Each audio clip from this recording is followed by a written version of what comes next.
the first thing you got to understand is, who are you talking to?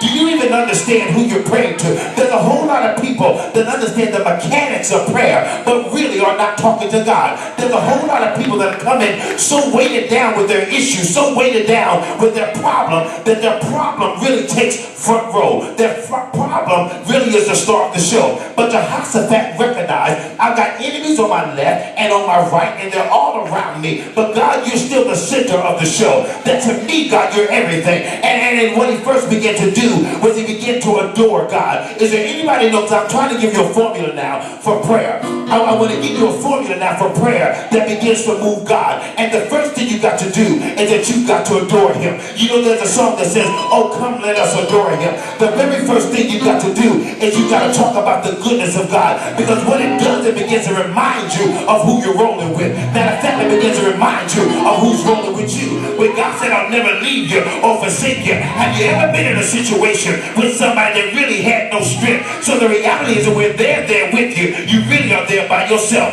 But when you get with somebody that's bigger and better than you, when you get with somebody that's tougher than you, when you get with somebody that's the king, that the kings of the earth call king, that changes everything. He said, God, I remember that you're God of the Father. Now every now and then, you know what you hear is don't look back. Right? You hear that all the time. But I need you to understand there's nothing really set in stone. Because every now and then you've got to look back.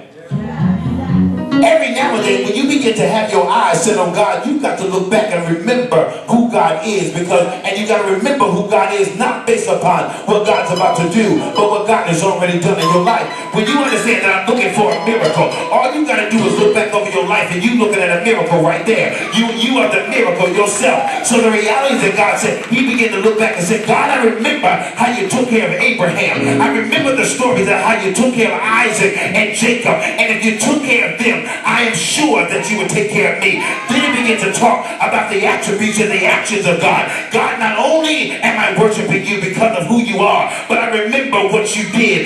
Didn't you drive out the inhabitants of the land before your people? God, you are victorious over every situation. God, I know you got a track record. And if my enemy does not know, the first thing that's got to be known is that God's people have got to acknowledge that you serve a mighty and an awesome God. You know what? Listen, your prayer ought not be filled with your problem. Your prayer ought to be filled with the attributes of God and the actions of God. If your God has done nothing for you, then I want you to come to this altar because I need to pray for you.